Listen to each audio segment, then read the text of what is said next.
She was once part of the caravan, but Mayra Lopez Garcia says she now thanks God and Mexico for letting her stay right here. Porque aquí estamos bien. We're fine here, she says. That's why we're not thinking of going to the United States. We'll stay here.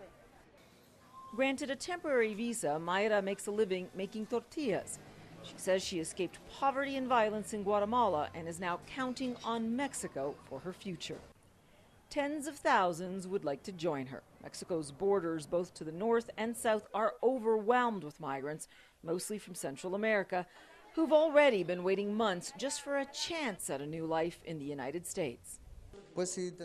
So if we end up with a chance to stay here in Mexico, we'll take it, says Carlos Gomez from Honduras, and work hard to make a living.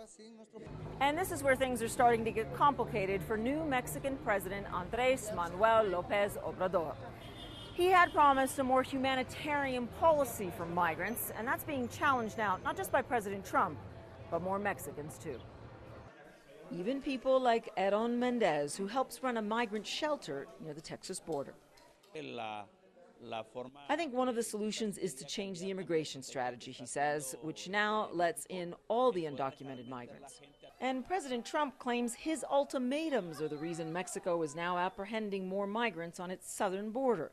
The Mexican government counters that it has a long-term plan. So Mexico is being put under a lot of pressure from both ends. You're being squeezed.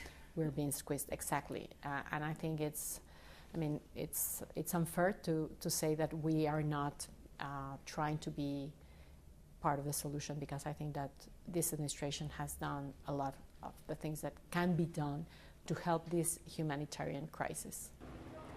Mexico says it plans to make history of the caravans with economic development in southern Mexico and Central America. To do it, though, it will need much help and patience, not just from the Trump administration, but Mexicans themselves.